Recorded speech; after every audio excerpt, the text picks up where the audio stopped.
मुझे ऐसा लगता है कि जब तक आपकी आंखों पे पट्टी बंधी रहती है आप उस अंधेरे के ना आदी हो जाते हैं, और जब पट्टी हटती है तो थोड़े समय के लिए आंखें अजीब तरीके से चौंधी आती हैं, आपकी आंखें यूज्ड टू नहीं हो पाती हैं चीज़ें देखने में। शायद ये वो समय चल रहा है कि आंखों से जब पट्टी हट रही है तो लोग विश्वास नहीं कर पा रहे हैं और ठीक से आंखें नहीं खोल पा रहे हैं, इसलिए शायद लोगों के बीच में एक आक्रोश है, समझ नहीं आ रहा है, उनकी बुद्धि उस चीज़ को सेटल और डाइजेस्ट नहीं कर पा रही है। शायद इसी वजह से आप जैसे लोगों का लोग विरोध करते हैं।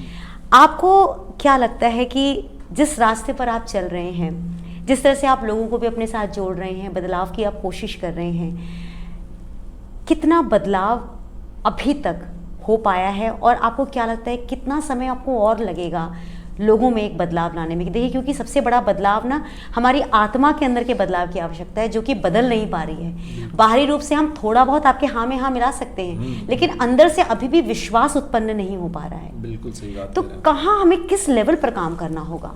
वो कोई ऐसा दिन नहीं आएगा जिस दिन मैं कहूंगा कि हाँ आज जो है सब कुछ पहले जैसा हो चुका है, और मैं चाहता भी नहीं हूं कि बिल्कुल पहले जैसा हो जाए, क्योंकि वो समय दूसरा था।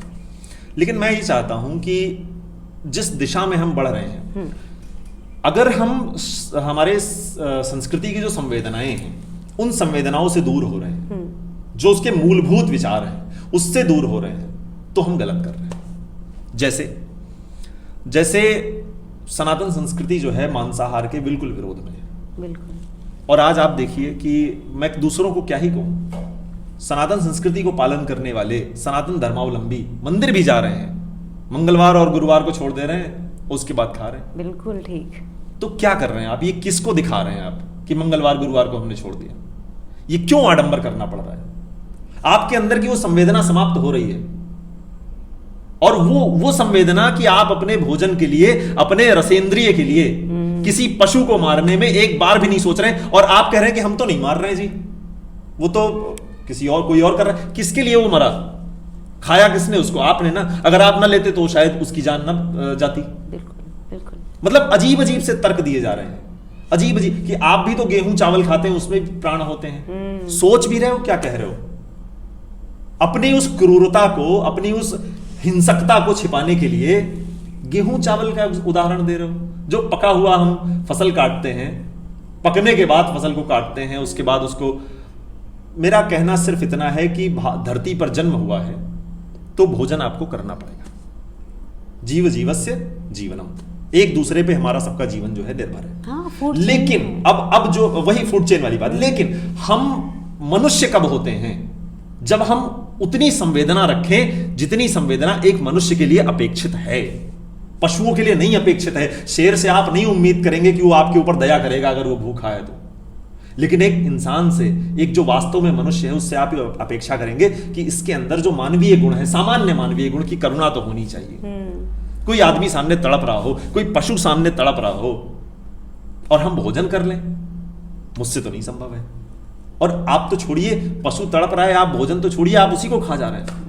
ये कितना दुर्भाग्य है। तो ये बदलाव की जो वो श्रृंखला है, मैं वही बात बार बार कह रहा हूं। मैं ये नहीं चाहता कि पाषाण युग में चले जाइए आप आधुनिक युग में हैं, आपको रहना पड़ेगा और आपको सारी चीजें प्रयोग में लानी पड़ेंगी, लेकिन उसके साथ साथ वो जो मूलभूत संवेदना है मनुष्य होने की, वो जो पशु से हम विकसित होकर के मनुष्य हुए हैं, वो जो फिर से दोबारा पशु की ओर लौट जाते हैं तो मुझे कष्ट होता है। जानते हैं, लोगों ने ये तक कहा कि आपके श्री राम जो है वो भी तो आखेट किया करते थे। हाँ, तो वो आखेट करते थे तो वो गलत नहीं है, हम गलत हैं।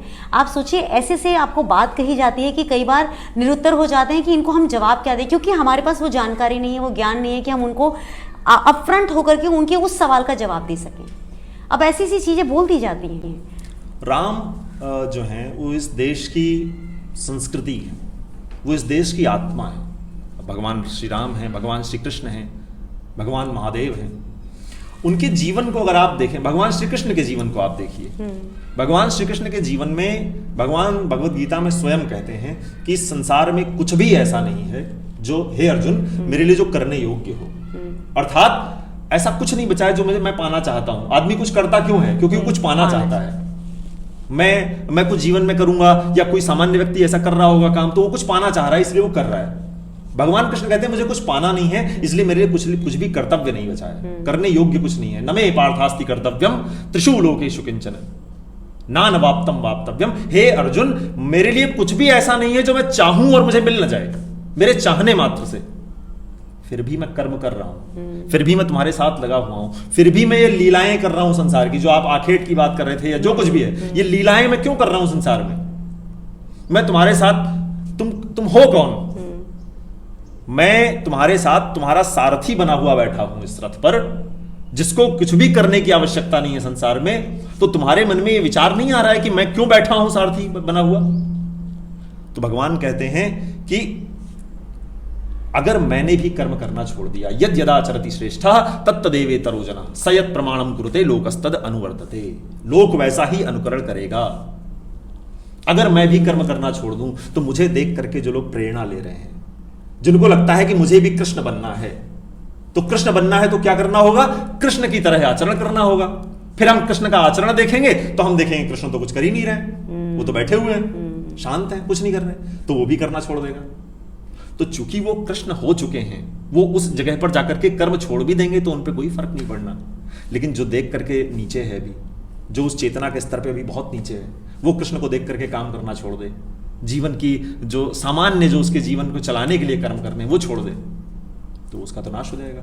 तो भगवान कहते हैं इसीलिए जो भी मैं कर रहा हूं या जो मैं करता हुआ दिख रहा हूं, उसको इस प्रकार से लो कि मैं चाहता हूं कि आप मेरी तरह ही जीवन जियो। तो राम की जो मर्यादा है, वो मर्यादा किसी के जीवन में अगर आ जाए तो फिर क्या ही कहना है। जो आप कहते हैं ना कि कल्पनाएं लगती हैं लोगों को कि ये सब तो कथाएं हैं, कथाएं लगेंगी ही।